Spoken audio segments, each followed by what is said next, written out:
आपण सगळे बाहेर गेलो की वडापावची गाडी दिसली की तिकडे आवडीने वडापाव खातो. पण तेच वडापाव आपण घरच्या घरीसुद्धा बनवल्या जातात. आज मी वडापावच बनवला आहे, पण जरासा वेगळ्या पद्धतीने. ह्याला ना उलटा वडापाव बोलतात. म्हणजे हा उलट्या पद्धतीने बनवलेला आहे. म्हणजे पावामध्ये वडा असतो, तर वड्यामध्येच पाव टाकलेला आहे. म्हणजे तुम्ही रेसिपी बघा, तुम्हाला समजून जाईल. तर इकडे बघू शकता, मस्त असं मी हा आज वडापाव बनवलेला आहे घरच्या घरी, जरा वेगळ्या पद्धतीने. तर इकडे मी एक मोठा बटाटा मॅश करून घेतला आहे. 1-2 जणांसाठी मी इकडे करून घेते.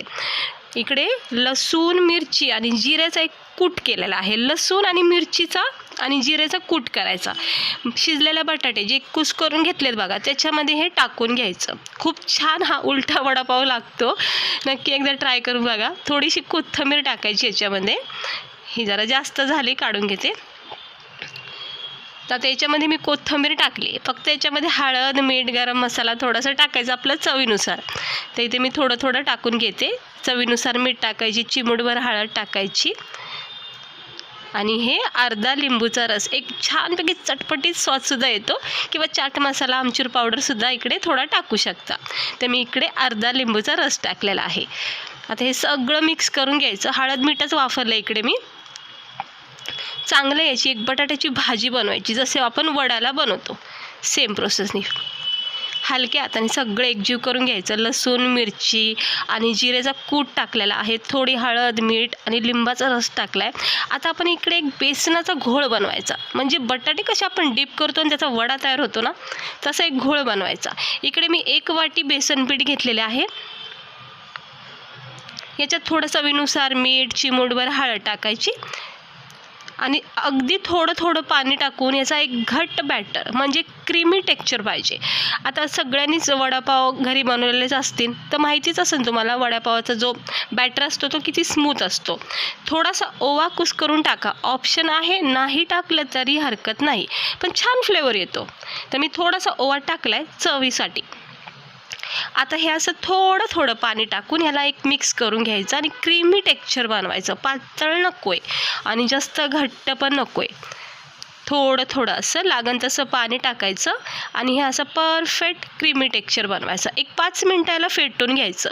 पाहू शकता आईस्क्रीम आणि याचा टेक्स्चर झालेला आहे. हे असं अजिबात पातळ पण नाही आणि अजिबात घट्ट पण नाही. तर ते जरा साईडला ठेवून घेऊया आणि पुढची तयारी करूया. तर इकडे मी 4 ब्रेडच्या स्लाईस घेतलेल्या आहेत. पाहू शकता नॉर्मल वडापाव कसे असतात, आपण जे पाव असतात बघा, ते नॉर्मल जे माहिती आहे सगळं, पण इकडे मी ब्रेडचा वापर करते, म्हणूनच याला जरा उलटा सुलटा वडापाव बोलतात. तर इकडे मी ब्रेडचा वापर करते. 4-5 ब्रेड घेतलेले आहेत. तर आता ह्याची कटिंग करायची आपल्याला. पुऱ्या काढतो बघा आपण, कट असल्या असं ग्लास घेतो मग पुऱ्या काढतो, तसंच ह्याच्यासुद्धा पुऱ्या काढायच्या. हे बघा, एका स्लाईजवर असा ग्लास कडीचा घ्यायचा काट असलेला आणि अशी एक पुरी काढायची. ब्रेडची पुरी बोलू शकता याला. हे बघा, सहजपणे निघली जाते आणि अशा 4-5 काढून घ्यायच्या. झटकीपट निघल्या जातात, तुटत नाही, काही नाही. तर मस्त सुंदर अशा ह्या ब्रेडच्या पुऱ्या तयार झालेल्या आहेत. सगळ्या करून घेते 2-4 अशा. तर झालेल्या आहेत 4-5 ब्रेडच्या पुऱ्या. तर करायचं काय, आपण एका प्लेटमध्ये ही एक स्लाइस ठेवायचं. इकडे तुम्ही चीज वगैरे सुद्धा लावू शकता आवडीनुसार. ही भाजी ठेवायच्या आधी. तर इकडे असं हलक्या हाताने थोडा थोडा बटाट्याची भाजी घ्यायची आणि सेट करायचं. अगदी जास्त पण भरू नका, थोडंसं जितकं मावन तितकंच ह्याला असं सेट करायची. ही पहिली लेअर तयार करायची आणि मग दुसऱ्या लेअरला सुद्धा थोडीशी लावायची दुसऱ्या साईडला. हे असं फक्त थोडासा टचअप द्यायचा आणि हे असं सेट करायचं. याला दाब द्यायचा हलक्या हाताने, जास्त प्रेस नाही करायचं, नाही तर तुटला जाऊ शकतो. आणि असं याला राऊंड करायचा, म्हणजे पॅक होती बटाट्याची भाजी याच्यामध्ये अशी. हे असं दाब द्यायचा हलक्या हाताने. व्यवस्थित मग आतल्यात बटाट्याची भाजी पसरली जाते. सेम प्रोसेसने सगळ्या अशा स्लाईजमध्ये बटाट्याची भाजी टाकून व्यवस्थित सेट करून घ्यायचं. खूप सोपी प्रोसेस आहे, काही अवघड जात नाही. हे अशी थोडी थोडी बटाट्याची भाजी दोन्ही स्लाईजला लावून हे असं सेट करायचं. बस, खूप छान. एकदा नक्की ट्राय करून बघा, सगळेजण आवडीने खातील. हे बघा, मस्तपैकी झालेली आहे भाजीची स्टफिंग याच्यामध्ये भरून. नॉर्मली आपण वडा तयार करून पावामध्ये टाकतो, पण आपण अगोदरच भाजी त्या पावाच्या आत टाकलेली आहे.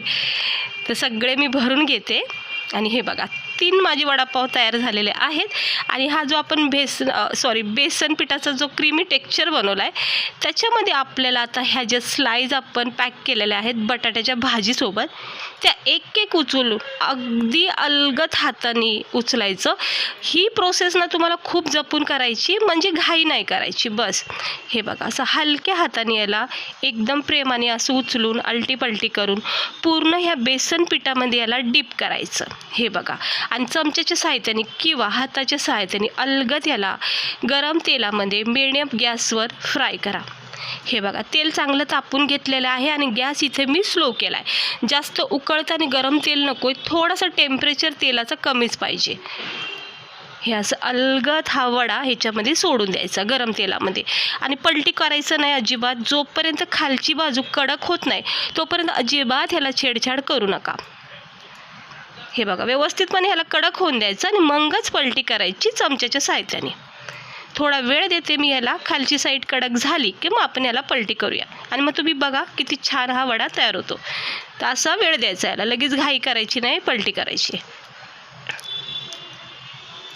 हे असा थोडा वेळ दिला की मग ती खालची साईड कडक होऊन जाते, मग आपल्याला अलटी करायला मग सोपं जातं. पाहू शकता आता खालची साईड ना थोडीशी कडक झालेली आहे. अलगद याला असं हलक्या हाताने पलटी करायचं तेलामध्ये. तर पाहू शकता किती सुंदर असा रंग आला आहे ह्या वड्याला. ब्रेड इतका छान फ्राय झालेला आहे. आणि सेम प्रोसेसनी मग अलटी करून हलक्या हाताने हे फ्राय करायचा. वडा हा असा तळून घ्यायचा. पाहू शकता हा आहे ना थोडासा हा डिफरंट वडापाव. तर बस जास्त करपून देऊ नका, लगेच काढायचं. कडक झाली की लगेच काढून घ्यायचं.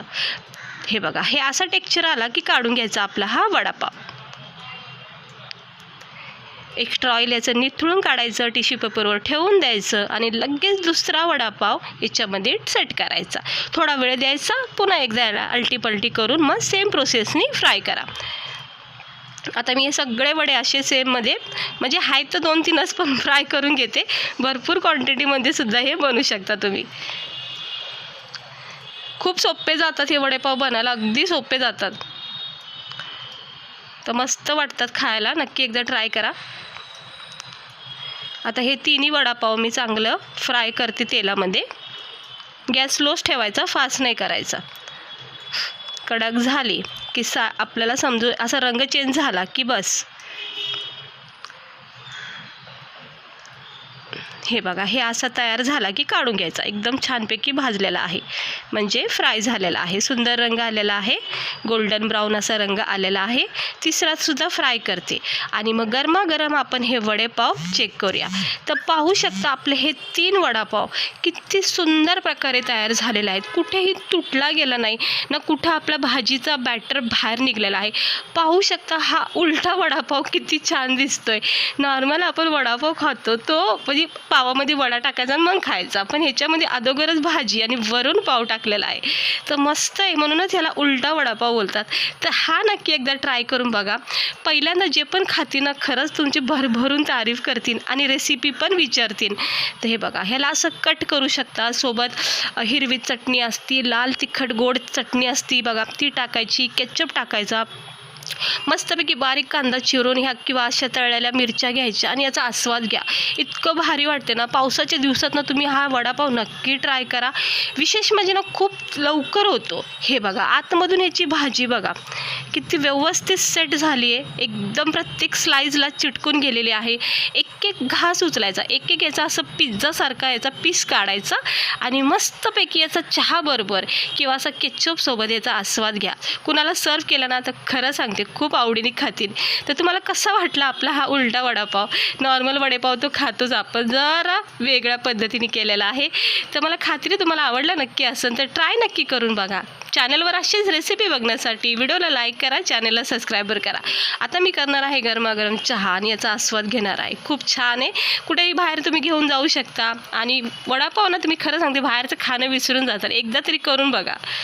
तर मस्त झालेला आहे, छानपैकी स्पायसी असा हा उलटा वडापाव. गोल आकार एकदा सुंदर दिसतोय आणि आता हा मी खाणार आहे, राहवतच नाही आहे. हे बघा किती छान फ्राय झाला आहे. ब्रेड एकदम सेट झालं आणि कडक झालेला आहे. सोबत तिखट मिरची, केचप किंवा गरमागरम चहाचा घोट, बस अप्रतिम लागतो खरं सांगते. वरून जो ब्रेडचा क्रंचीपणा आहे ना, आतून जी भाजी स्वादिष्ट लागते आहे, म्हणजे त्याच्यामध्ये जो लिंबाचा एक चटपटीतपणा आहे आणि स्पायसीपणा ना खूप छान जाणवतो. तर तुम्हाला खरंच खूप आवडेल, तुम्ही नक्की ट्राय करून बघा. अप्रतिम झालेला आहे. तर कशी वाटली तुम्हाला रेसिपी? आवडली असेल तर लाईक करा, चॅनलला सबस्क्राईबर करा असेच व्हिडिओ बघण्यासाठी. भेटते मी तुम्हाला पुढच्या एका अशा छान रेसिपीसोबत. स्वस्त रहा, मस्त रहा आणि काळजी घ्या.